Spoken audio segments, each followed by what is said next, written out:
ರಾಮಣ್ಣವ್ರೆ ಬನ್ನಿ ಇಲ್ಲಿ ಬನ್ನಿ ಅಪ್ಪ. ಆ ಹುಡುಗನ ಹೆಸರೇನು ಅಂದ್ರೆ? ಪ್ರೀತ್. ಓ ಸುಪ್ರೀತ್. ಸುಪ್ರೀತ್ ಬಾಪ ಇಲ್ಲಿ ಬಾ, ಬಂದ್ ನಿಂತ್ಕೋ ಇಲ್ಲಿ.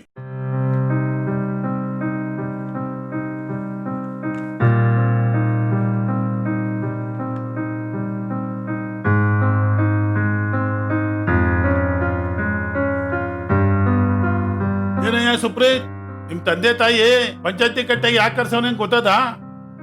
ಗೊತ್ತಿದೆ ಯಜಮಾನ್ರೆ. ಯಾಕೆ ಕರ್ಸವ್ರೆ ಅಂತ ಹೇಳು ನೋಡುಮ. ಅದೇ ಯಜಮಾನ್ರೆ, ಅವರಿಗೆ ತಿಂಗಳ ನನ್ನಿಂದ ಹಣ ಬೇಕಂತ.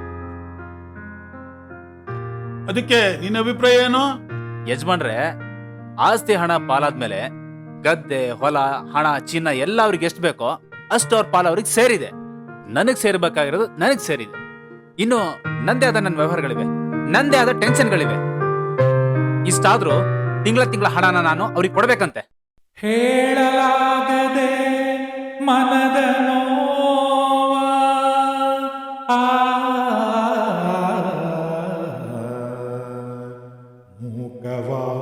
ಮೂಕವಾಯಿತು ಜೀವ. ಹೌದಲ್ವಾ ರಾಮಣ್ಣ?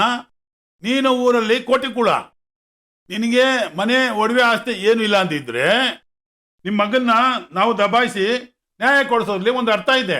ಅದು ಅಲ್ಲದೆ ಮಗನ್ನ ಮದುವೆ ಮಾಡಿಕೊಟ್ಮೇಲೆ ಅವ್ರಿಗೆ ಜವಾಬ್ದಾರಿ ಹೊರಿಸಿದ್ಮೇಲೆ ಅವ್ರ ಮೇಲೆ ಅವಲಂಬಿತ ಆಗ್ಬಾರ್ದಲ್ವಾ ರಾಮಣ್ಣ? ಇಲ್ಲ ಯಜಮಾನ್ರೆ, ಪ್ರತಿ ತಿಂಗಳು ನನಗೆ ಸ್ವಲ್ಪನಾದ್ರೂ ಹಣ ಬೇಕೇ ಬೇಕು.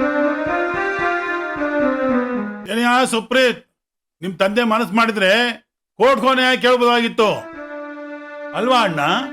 ಹೌದು ನೋಡಪ್ಪ ಸುಪ್ರೀತ್, ನಮ್ಮಪ್ಪ ಕೋರ್ಟ್ ಮೆಟ್ಲು ಹತ್ತಿಸ್ಬಿಟ್ನಲ್ಲ ಅಂತ ಕಡೆವರೆಗೂ ಮಾತು ಉಳಿಬಾರ್ದು ಅಂತ ರಾಮಣ್ಣ ಪಂಚಾಯತಿ ಸೇರ್ಸವ್ರೆ. ಏ ಸುಪ್ರೀತ್, ನಿಮ್ಮಪ್ಪ ಎಷ್ಟು ಹಣ ಕೇಳಬಹುದು ಅಂತ ಐಡಿಯಾ ಇದೆಯಾ? ಇಲ್ಲ ಯಜಮಾನ್ರೆ. ರಾಮಣ್ಣ, ಇಷ್ಟೆಲ್ಲ ಇದ್ಕೊಂಡು ಯಾಕಿಷ್ಟು ಹಠ ಮಾಡ್ತೀಯೋ ಗೊತ್ತಾಗ್ತಾ ಇಲ್ಲ. ಸಿದ್ದಣ್ಣ, ಇದು ನನ್ನ ಹಠ ಅಲ್ಲ, ನನ್ನ ಹಾಗೆ ನೊಂದ ಎಲ್ಲ ಹಿರಿಯ ನಾಗರಿಕರ ಹಕ್ಕು. ರಾಮಣ್ಣ ಹೇಳಿರಂತ ಮಾತು ಒಪ್ಪುವಂತದೆ.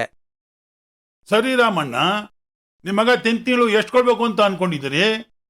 ಯಜಮಾನ್ರೆ, ಪ್ರತಿ ತಿಂಗಳು ಖುದ್ದಾಗಿ 2ನೇ ತಾರೀಕು ಅವನೇ ಬಂದು ನನಗೆ 100 ರೂಪಾಯಿ ಕೊಡಬೇಕು ಅಷ್ಟೇಯ.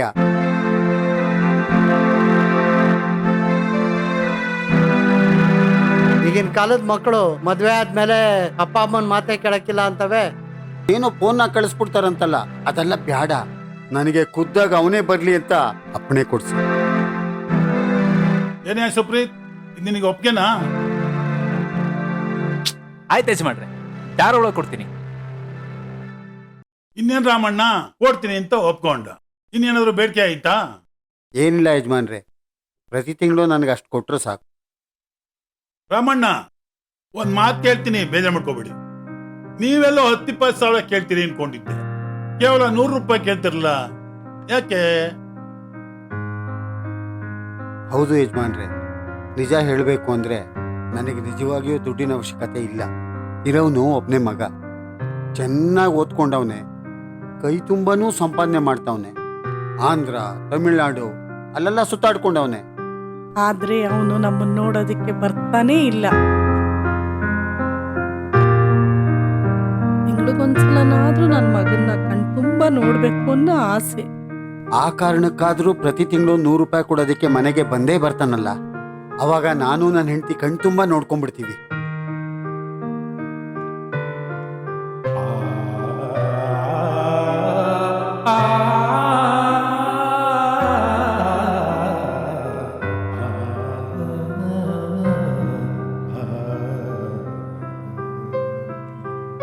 ನಮ್ಮ ಹತ್ರ ಎಷ್ಟೇ ಹಣ ಆಸ್ತಿ ಇದ್ರೂ ನನ್ನ ಮಗ ನಮ್ಮ ಮನೇಲಿ ಇದ್ದಂಗಾಗುತ್ತಾ ಹೇಳಿ ಸ್ವಾಮಿ? ಅಲ್ಲ, ಅವನು ದಿನ ಮಗನ್ಗೆ ಕೈ ತುತ್ತು ತಿನ್ನಿಸ್ತಾ ಇರ್ತಾನೆ.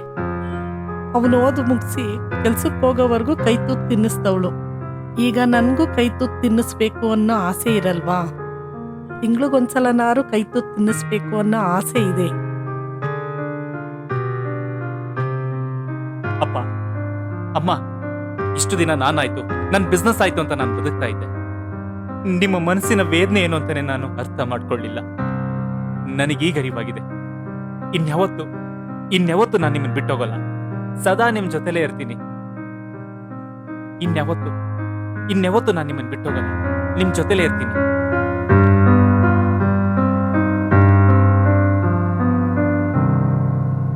ಅಪ್ಪ ಹೇಗಿದ್ದೀರಾ? ಚೆನ್ನಾಗಿದ್ದೀರಾ? ನಾಳೆ ಊರಿಗೆ ಬರ್ತಾ ಇದ್ದೀನಿ, ನಿಮ್ ನೋಡ್ಬೇಕು ಅನ್ನಿಸ್ತೈತಿ. ನಾಳೆ ಬರ್ತಾ ಇದ್ದೀನಿ ಅಪ್ಪ. ಅಮ್ಮ ಹೇಗಿದ್ದೀರಾ? ನಿಮ್ ನೋಡ್ಬೇಕು ಅಂತ ಆಸೆ ಆಗ್ತಾ ಇದೆ. ನಾಳೆ ಬರ್ತಾ ಇದ್ದೀನಿ ನಿಮ್ ನೋಡಕ್ಕೆ. ಹಲೋ, ನಾಕಲ್ಲ ಗಿರಿಗೌಡ? ಹೂಕಲ್ಲ, ಅಪ್ಪ ಅಮ್ಮನ್ ನೋಡ್ಬೇಕು ಅನ್ಸೈತೆ, ಬೆಳಗ್ಗೆ ಬತ್ತೀವ್ನಿ. ಹಾ, ಮರಿಗಿರಿ ಕುಯಿಸ್ಲಾ? ಭಾರಿ ದಿನ ಆಗೈತೆ. ಹಾ, ಅವನಿಗೂ ಹೇಳ್ಬಿಡ್ಲಾ, ಚಿಕ್ಕಣ್ಣಂಗೂ ಹೇಳ್ಬಿಡ್ಲಾ?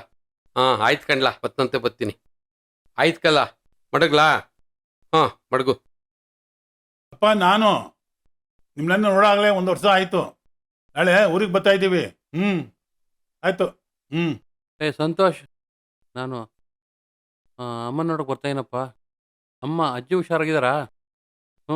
ನಾಳೆ ಎಲ್ಲ ಮನೆಯವರೆಲ್ಲ ಬರ್ತಾ ಇದ್ದೀವಿ, ಗೊತ್ತಾಯ್ತಾ? ನಾಳೆ 12:30 1 ಗಂಟೆಗೆಲ್ಲ ಬಂದ್ಬಿಡ್ತೀವಿ ಮನೆಗೆ. ಓಕೆ, ಆಯ್ತು, ಓಕೆ.